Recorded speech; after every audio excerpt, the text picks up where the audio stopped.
ಖರ್ಗೆ ಅವರು ಸಿದ್ದರಾಮಯ್ಯ ಮತ್ತೆ ಡಿ.ಕೆ. ಶಿ ಅವರು ಒಂದಾಗಿದ್ರೇನೆ ಅಂತ ಒಟ್ಟಾಗಿ ಹೋಗಿ ರಾಜ್ಯ ಅಭಿವೃದ್ಧಿ ಆಗಲ್ಲ ಅಂತ ಅಲ್ಲ, ಯಾವ ಅರ್ಥದಲ್ಲಿ ಅವರು ಹೇಳಿದ್ದಾರೆ ಗೊತ್ತಿಲ್ಲ. ನಾವೆಲ್ಲ ಒಟ್ಟಾಗೆ ಇದ್ದೀವಲ್ಲ, ಒಟ್ಟಾಗೆ ಕೆಲಸ ಮಾಡ್ತಾ ಇದ್ದೀವಿ. ಸರ್ಕಾರ ಮುಖ್ಯಮಂತ್ರಿಗಳಾಗಲಿ, ಉಪಮುಖ್ಯಮಂತ್ರಿಗಳಾಗಲಿ ಅಥವಾ ಯಾರೇ ಸಚಿವರುಗಳಾಗಲಿ ನಾವೆಲ್ಲ ಒಟ್ಟಾಗೆ ಜನರ ಕೆಲಸವನ್ನು ಮಾಡಬೇಕು, ಮಾಡ್ತಾ ಇದ್ದೀವಿ. ಸರ್, ಈ ಬಜೆಟಲ್ಲಿ ದಲಿತರಿಗೆ ಹಣ ಕಡಿಮೆ ಆಗಿದೆ ಅನ್ನುವಂಥದ್ದು ಮತ್ತು SCP TSP ಹಣ ಗ್ಯಾರಂಟಿಗಳಿಗೆ ಬಳಸ್ಕೊಳ್ಳೋದಕ್ಕೆ ವಿರೋಧ ಕೂಡ ವ್ಯಕ್ತವಾಗ್ತಾ ಇದೆ. ಅಲ್ಲ, ಅದು ಸಬ್ಜೆಕ್ಟೇ ಬೇರೆ ಇದೆ. ಅದಕ್ಕೆ ಬೇಕಾದರೆ ಒಂದು ದೊಡ್ಡ ಚರ್ಚೆನೇ ಮಾಡ್ಬೋದು. ಯಾಕೆಂದರೆ ನಾವು ಪ್ರತಿ ಇಲಾಖೆಯಲ್ಲೂ SCP TSP ಇದೆ, ಪ್ರತಿ ಇಲಾಖೆಯಲ್ಲೂ ಕೂಡ. ಅದನ್ನೆಲ್ಲ ಲೆಕ್ಕ ಹಾಕಬೇಕಲ್ಲ.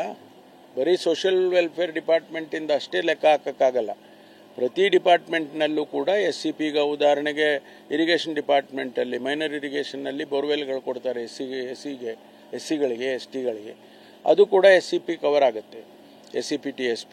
ಅದೇ ಪ್ರಕಾರ ಬೇರೆ ಬೇರೆ ಇಲಾಖೆಯಲ್ಲೂ ಕೂಡ SCP TSP ಬರುತ್ತೆ. ಅದನ್ನೆಲ್ಲ ಒಟ್ಟಾರೆ ನಾವು ಕ್ರೋಢೀಕರಿಸಿದ್ರೆ ಇಂತಿಷ್ಟು ಹಣ ಅಂತೇಳಿ ಗೊತ್ತಾಗ್ತದೆ. ನಿಮ್ಮ ಇಲಾಖೆ ಬೇಡಿಕೆಗಳೆಲ್ಲ ಈಡೇರಿದವ ಸರ್?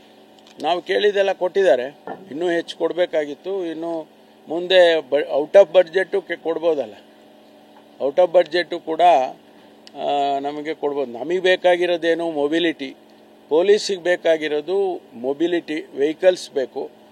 ಆಮೇಲೆ ಫೈರ್ ಡಿಪಾರ್ಟ್ಮೆಂಟ್ಗೆ ಫೈರ್ ಇಂಜಿನ್ಗಳು ಬೇಕು. ಆಮೇಲೆ ನಮಗೆ ಬಂದೂಕುಗಳಾಗಲಿ ಲಾಠಿ ಆಗಲಿ ಅವೆಲ್ಲ ಏನು ತಡೆ ಮಾಡೋದಿಲ್ಲ. ಯಾವಾಗಲೂ ಅದಕ್ಕೆ ಏನು ಬೇಕಾದದ್ದನ್ನೆಲ್ಲ ಕೊಡ್ತಾರೆ. ಬಟ್ ನಮಗೆ ಇರೋದು ಮೊಬಿಲಿಟಿ ಬೇಕು, ಈ ಕ್ಯಾಮರಾಗಳು ಹಾಕುವಂಥದ್ದು. ಈಗಾಗಲೇ ಬೆಂಗಳೂರು ಸಿಟಿಯಲ್ಲಿ ನಾವು ಈಗಾಗಲೇ 7,000 ಕ್ಯಾಮ್ರಾ ಹಾಕ್ಬಿಟ್ಟಿದ್ದೀವಿ. ಅದಕ್ಕೆಲ್ಲ ಆರ್ಟಿಫಿಷಿಯಲ್ ಇಂಟೆಲಿಜೆನ್ಸ್ದು ಇದನ್ನು ಕೂಡ ಇಂಟ್ರೊಡ್ಯೂಸ್ ಮಾಡಬೇಕು ಅಂತೇಳಿ ತೀರ್ಮಾನ ತೊಗೊಂಡಿದ್ದೀವಿ. ಹಂತ ಹಂತವಾಗಿ ಮಾಡ್ತೀವಿ. ಅದರಿಂದನೇ ಎಷ್ಟೋ ನಮಗೆ ಅಪರಾಧಗಳು ಡಿಟೆಕ್ಟ್ ಆಗ್ತಾ ಇದ್ದಾವೆ. ಆ ಕ್ಯಾಮರಾಗಳು ಹಾಕಿರೋದ್ರಿಂದನೇ ಅನೇಕ ಅಪರಾಧಗಳನ್ನು ನಾವು ಡಿಟೆಕ್ಟ್ ಮಾಡೋದಕ್ಕೆ ಸಾಧ್ಯ ಆಗಿದೆ. ಇನ್ನೂ ಹೆಚ್ಚು ಅದನ್ನು ಪರಿಣಾಮಕಾರಿಯಾಗಿ ಮಾಡ್ತೀವಿ.